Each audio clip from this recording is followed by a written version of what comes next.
Congress, this is always a funky little session, isn't it? It's midsummer, people running for reelection. We got a presidential election coming up. We got the convention next week. It's not really a session, but they're back to do business. What's Congress going to try to do this week?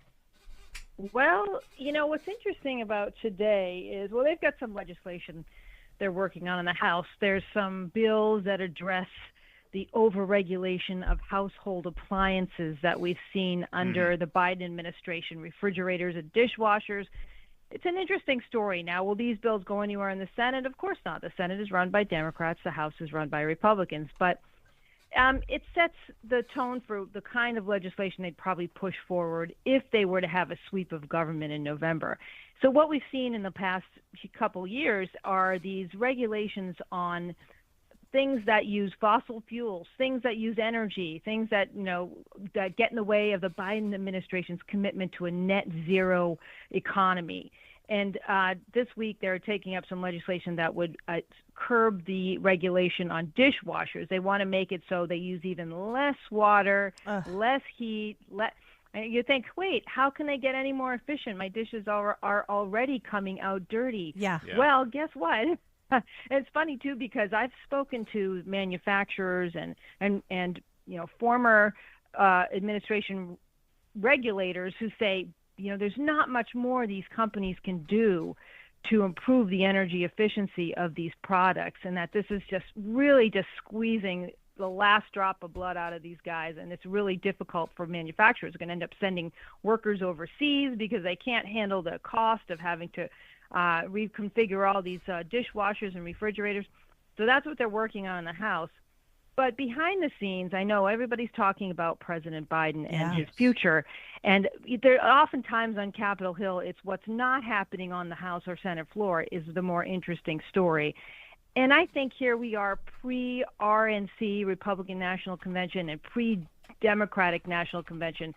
All the scuttlebutt is about what is going to happen with the ticket, the Biden-Harris ticket. And last night, everybody returned to Capitol Hill from the July 4th recess, and you could really sense a big divide amongst lawmakers.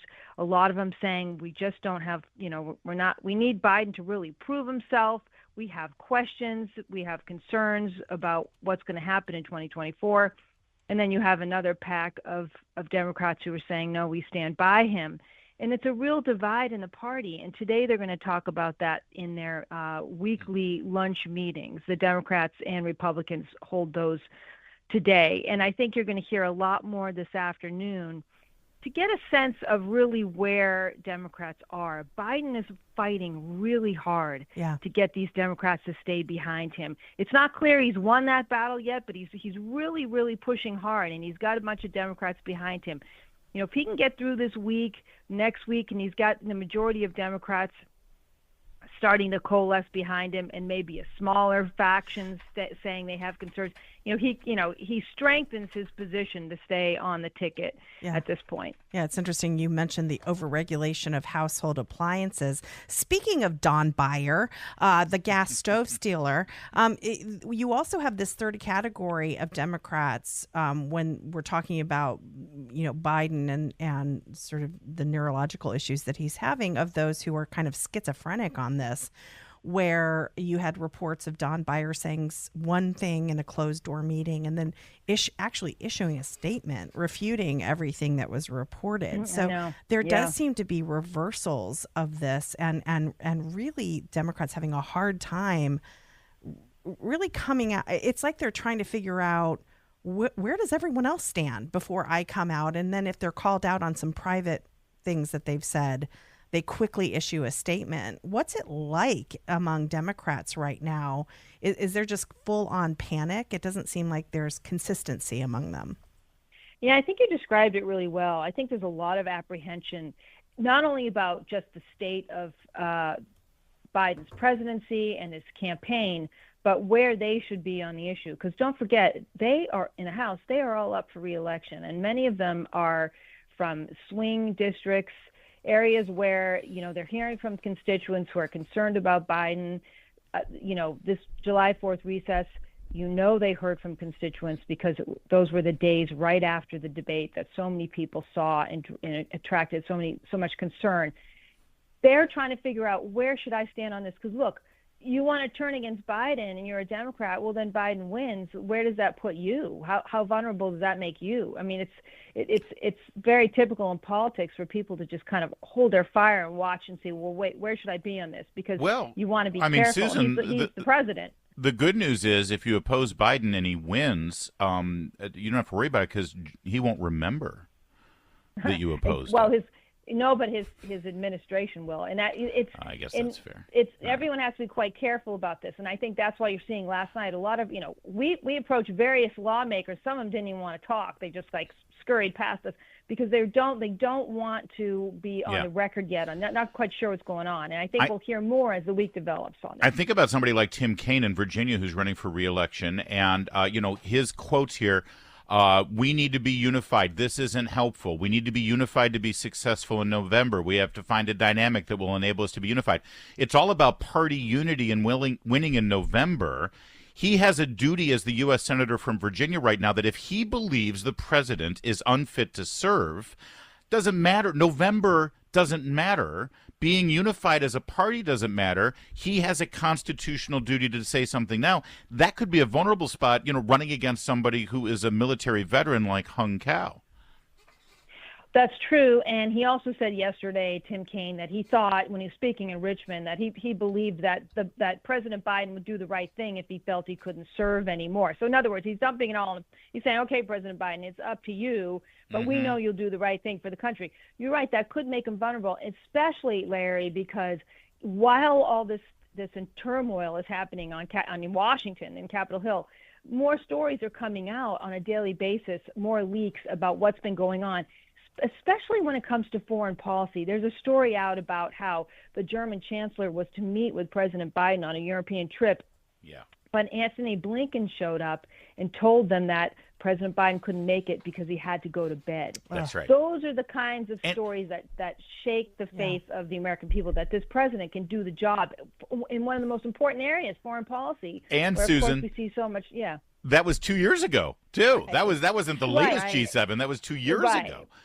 Susan Ferrechio, real fast, national politics correspondent for the Washington Times. We're going to learn in days who the running mate for Donald Trump is. A couple of the big names are coming out of Congress. That would be J.D. Vance, Marco Rubio. Marco Rubio appearing with Donald Trump at a big event in Miami. What are you hearing about who this running mate might be? Well, we've been reporting for some time now that Vance and Rubio were the top two picks. And then Doug Burgum popped up later, as we know, in the past few weeks. I think it could be either of the three of those candidates. It could be that President Trump, after this whole situation with Biden, might be looking for a younger vice president, but he might want one with experience in foreign policy. That might make Rubio the better choice there. But I've also heard that Vance is running in the lead. So I'm not sure. Other people are convinced it's Burgum because of his personality and his loyalty to the president. Maybe. It's hard to say at this point, but I think one of those three is a good bet. Thank you, Susan Ferrechio. Always great to talk with you, my friend. Nice to hear your voice. And you too. Thanks, you guys. It's 8:15 WMAL traffic and weather every 10 minutes. First storm likely.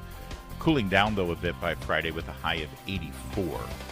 Right now, it's 82 degrees at Reagan National at 8:17.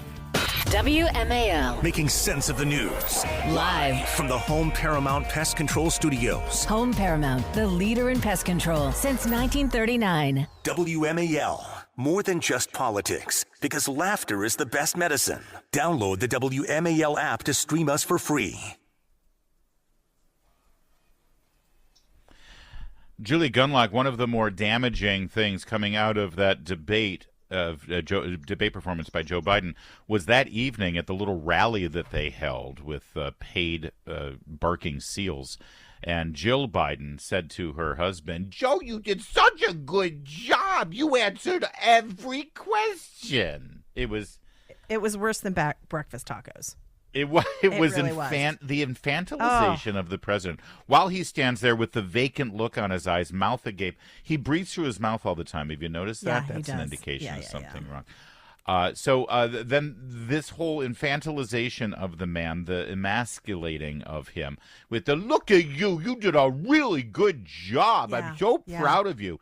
It is now extended to the White House Communications Department, where they are, with a straight face, repeatedly referring to the press conference that the president is going to be holding this Thursday as a, quoting now, big boy press conference. Wow. Here's Peter Doocy commenting on that. White House officials are saying President Biden is going to host a press conference on Thursday afternoon. All that they'll tell us is that it's going to be more than the traditional 2 questions when foreign leaders are in town. They are describing it at the White House as a big boy press conference. Wow. Yeah. You know, a great way to ensure that people don't think that the 81-year-old president is having any mental or cognitive issues is to refer to him as a big boy. Yeah, and it wasn't just Karine Jean-Pierre, it was Kirby yesterday. Yep, Cut 31, John Kirby. After that, the president will hold a press conference, I guess a big boy press conference is what we're calling it, and take some questions from y'all. Cut 32, Karine Jean-Pierre. This week, President Biden will speak to national labor leaders of AFL-CIO, host the NATO summit to show the unprecedented strength of our alliance, hold a press conference, a big boy press conference, according to Justin Sink from Bloomberg. What is wrong with these people? Yeah, I guess it's someone from Bloomberg who's been calling it this because, you know, again, here's Cut 33, the president's wife, the first lady, assuring everyone how great a job Joe did. Joe, you did such a great job. You answered every question. You knew all the... And let me ask the crowd, what did Trump do? Why? Ooh, she is shrill. Yes. That's quite a voice. It's something magic. So he's got his big boy press conference this Thursday, and we'll see if he'll actually stand. You know how Trump would sit there? Trump would go for an hour and a half. Oh, yeah. Remember how many times he would go, any other question? Anybody else? Anyone else? Are we done here? Everything? So but he will have his teleprompter. Right. They'll be able to load up answers to questions. So that's important. They're saying big boy press. He's gonna have big boy press conference. That means questions.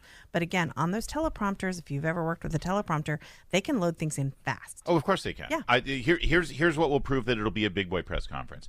No teleprompters, no note cards, no help, no earpieces, nothing, and they won't guarantee that. Not by a long shot. Although I do understand, because we've gotten readouts from the comms department, directly after the big boy press conference, Joe Biden will then go straight to the potty, where he'll do a number 2 doo-doo. Good God, Larry.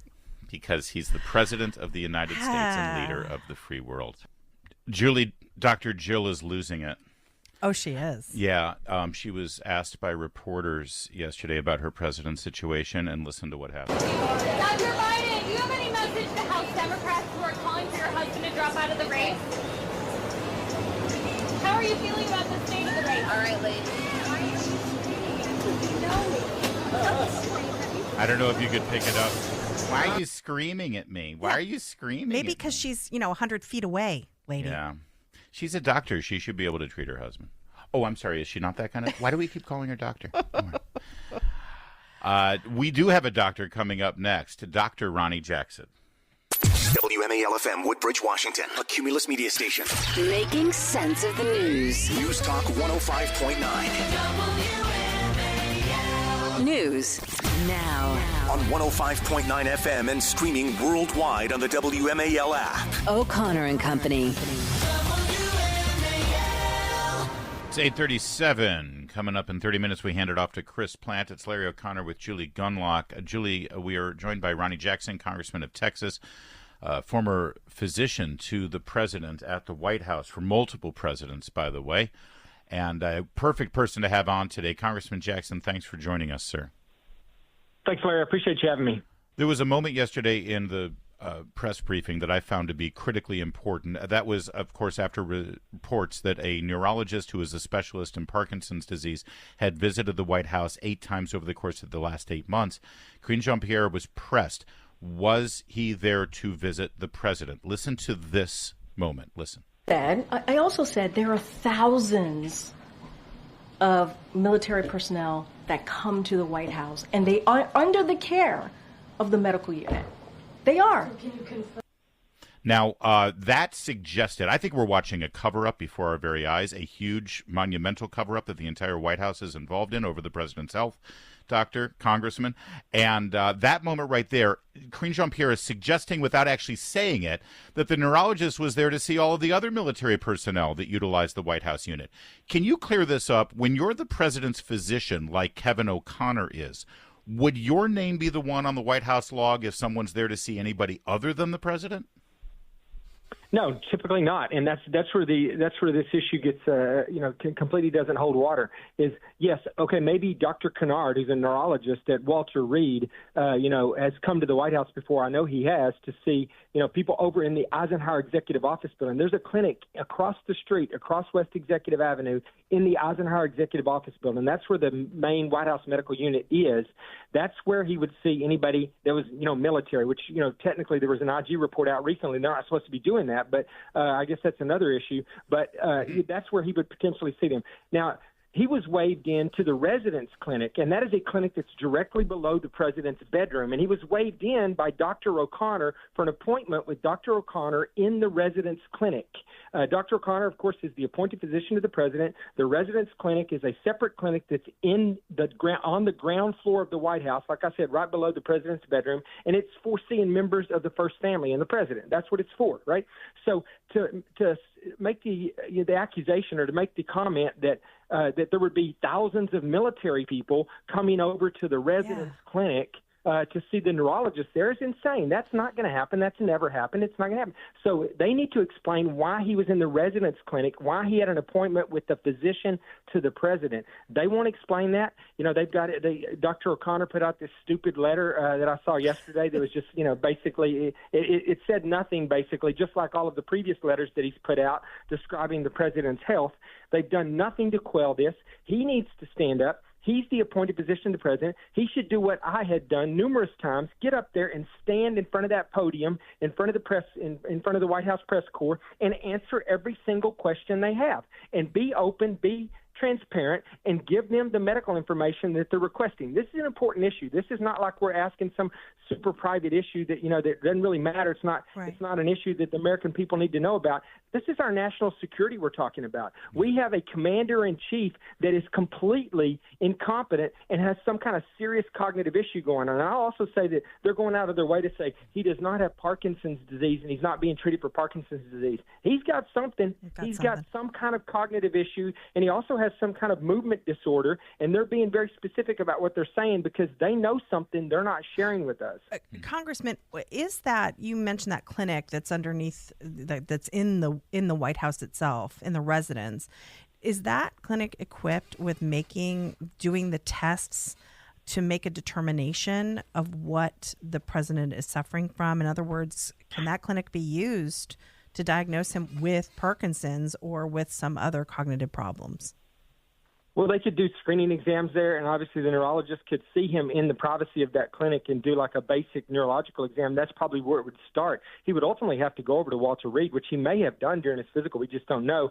He would, because they're very cryptic about what is neurologic. They said he had a thorough neurologic exam, but they don't really detail what that was. But he would need to go over there for further testing because Joe Biden is way past the point of getting a cognitive screening test, which is what President Trump got. Right? He got the MOCA, which is a screening test looking for indicators of cognitive impairment, which is typically done as part of an annual physical exam. President Biden is way past that. He needs a formal cognitive workup. He doesn't need a screening exam anymore. He needs a workup for his cognitive issues. And I kind of feel like that's probably already happened and we don't know about it. I feel like he's probably being treated medically for something that we don't know about. I would say at this particular point, if you look at Joe Biden and he's not been evaluated for a cognitive issue and he's not being treated for something, that's medical malpractice on their part. They should be doing something about this. Our guest is Congressman Ronny Jackson of the 13th District in Texas. He's also the former physician to the president, Trump, Obama. And were you President Bush's physician as well? Yeah, I was I was a White House physician during the last 3 years of the Bush administration as well. Right. So a lot of people, Karine Jean-Pierre, constantly referring to the last guy. They're such infants. They won't say President Trump's name. But there have been comparisons drawn about the transparency and release of medical information from President Biden versus President Trump. They're claiming that President Trump had not been as open and transparent as the Biden White House has been. You were there. Can you, from your perspective, what is the difference between how the Biden White House is dealing with medical questions about the president versus Trump? Well, that's absurd. I mean, right? I got up and I stood there during when I was briefing his physical with all the information there, had all of his cardiac, testing, everything that we'd done there, all the objective data right there. Every time they asked me a question about it, I referenced it. I answered the question. I stood up there for over an hour and answered questions from anybody and everybody in that press pool, constantly. And look, have they done anything similar? Absolutely not. They've done nothing. They've given us none of President Biden's health records.